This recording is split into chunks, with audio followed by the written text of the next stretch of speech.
Dear students, in this part, today we will discuss about the visualizing the nation. यानी nation को किस तरीके से विजुअली बनाया जा सकता है, मतलब उसकी एक पिक्चर कैसे बनाई जा सकती है, एक इमेज कैसे बनाई जा सकती है, और उस एक इमेज के थ्रू हम ये कैसे बोल सकते हैं कि ये एक स्पेसिफिक नेशन है।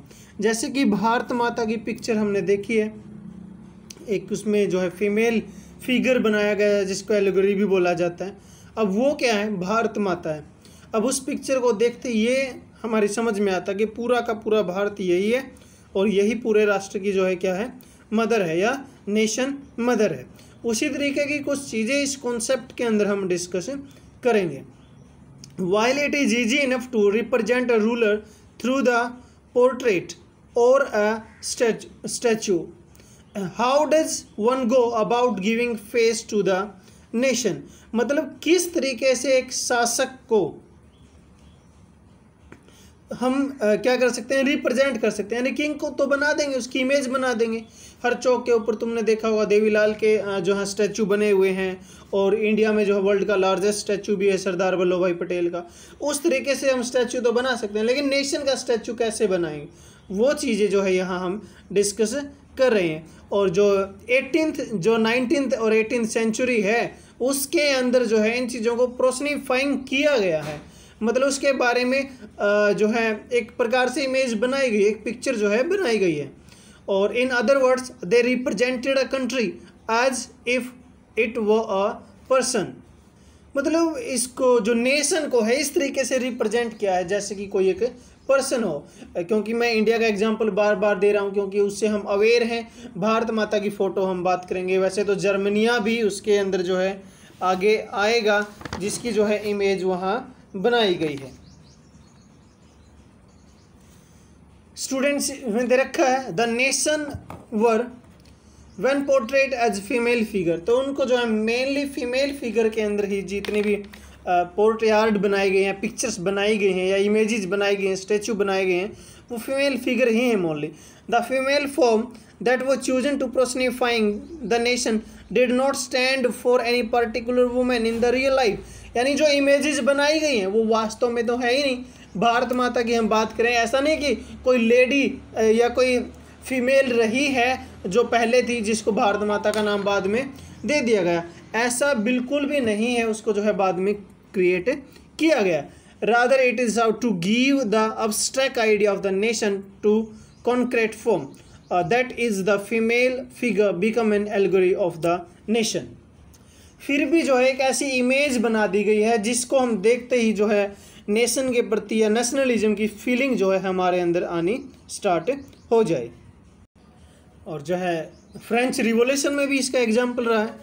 एक इमेज बना दी गई थी जिसमें एक में कॉन्स्टिट्यूशन एक हाथ में पकड़े हुए है, वो बुक है, और दूसरे हाथ में जो है टेक्नोलॉजी का दौर है, नई नई चीज़ें हैं, वो जो है एलिगरी उसमें बनाई गई थी, जो मैरियन नाम की एक इमेज जो है क्रिएट की गई थी। देख लेते हैं इसमें। The French revolution artist used the female allegory to portray idea such as liberty, जिसमें उस पिक्चर के अंदर दिखाया गया लिबर्टी मिली हुई है, जस्टिस इक्वल है, क्योंकि एक जस्टिस इक्वल के लिए क्या बनाया जाता है, फीमेल फिगर बनाया जाता है, उसके हाथ में एक प्रकार से तराजू होता है, और जो है फेस के ऊपर जो है एक ब्लैक पट्टी बंदी होती है जिससे मतलब वो देख नहीं पाता कि सही गलत क्या है, इक्वल जजमेंट वो देगा, मतलब किसी का फेवर नहीं कर पाएगा। बात ये रिपब्लिक है। These idols were represented through the specific object और सिंबल, यानी एक इमेज क्रिएट करके इनको बनाया गया है। उसके बाद बहुत सारी चीज़ें इसमें जैसे बनाई गई हैं।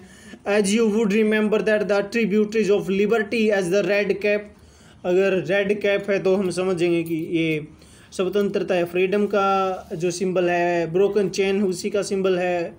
And the justice is generally is blind folded, जैसे मैंने भी बताया था फीमेल जो है उसकी आंखों पे पट्टी बंधी हुई है। ब्लाइंड फोल्डेड वुमेन है, carrying a pair of the waiting scales, तराजू जिसने हाथ में होल्ड कर रखा है।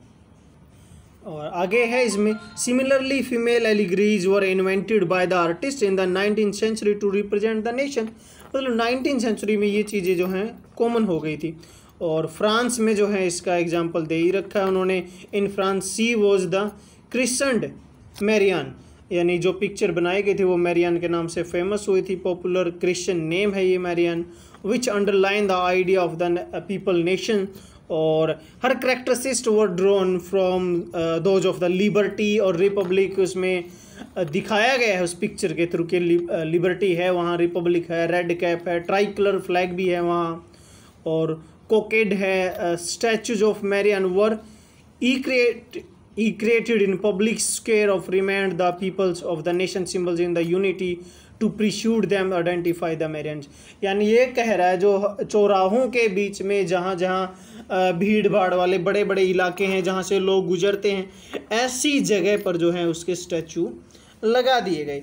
उस से क्या हुआ, मतलब उसे लोगों में अवेयरनेस या फिर एक नेशनलिज्म की फीलिंग मेनली वहाँ आ गई थी। उसके बाद इसमें दे रखा है जर्मनिया की भी एक पिक्चर जो है बनाई गई है, जो जर्मनी में है, मैरियन फ्रांस में, भारत माता इंडिया में है। Germany became the allegory of the for the German nation और of the German nation in the visual representation. Germania wear a crown of oak leaves, oak के जो पत्ते हैं उसने वो डाल रखे हैं। As the German oak stand for the heroism, एक प्रकार से जो है ये जर्मन लोगों के लिए हीरोइज्म का काम करती है। ये ओक है जो वीरता का एक प्रकार से सिंबल है। स्टूडेंट्स, इस तरीके से हम समझ सकते हैं कि छोटी छोटी इमेजें या बड़े बड़े स्टैचू बना के उनको लोगों के बीच में विजुअल करके लोगों की भावनाओं को उनके साथ जोड़ने का काम जो है विजुअलाइजिंग द नेशन में किया है। यानी ऐसी इमेजेस बनाई गई हैं जो एग्जिस्ट नहीं करती रियलिटी में, बट उनको बना दिया गया है। एक बार यहाँ देख लेते हैं, इसमें कुछ सिंबल्स हैं। ब्रोकन चैन क्या है? बीइंग फ्रीड यानी आज़ादी वहाँ मिल गई है। और the breast plates with eagles, उसमें क्या symbol of Germania empire strength है, यानी जर्मन जो साम्राज्य है उसकी शक्ति का प्रतीक है ये एक प्रकार से। Crown of the oak leaves, यानी मुकुट जो बना हुआ है ओक से, ओक लीव से, वो वीरता और बहादुरी का एक प्रकार से परिचय है। और सोवर्ड जो है तलवार किस चीज़ का है? रेडिनेंस टू फाइट, मतलब मुकाबले के लिए या लड़ाई के लिए तैयार रहना। ओलाइव ब्रांच अराउंड द सोवर्ड, यानी तलवार के आसपास जो जैतून की ढाली या पत्तियाँ, वो शांति का प्रतीक है क्योंकि उस तलवार को कवर कर दिया गया, उन्हें पीस चाहिए वहाँ पे। And the black red and the gold try colour, ये किस चीज़ का प्रतीक है एक प्रकार से? इसके अंदर जो है 1848 में जो लिबरल एक फ्लैग था, लिबरल नेशनलिस्ट फ्लैग था, banded by the dukes of the German states, उसको जो है ड्यूक्स जो स्टेट्स थे जर्मन के उन्होंने बैन कर दिया था। Rays of the rising sun, सूर्य की निकलती हुई किरणें सभी को पता है कि एक नए युग का जो है आरंभ वो करती हैं। Students, it was all over about this lecture. Thank you, have a nice day.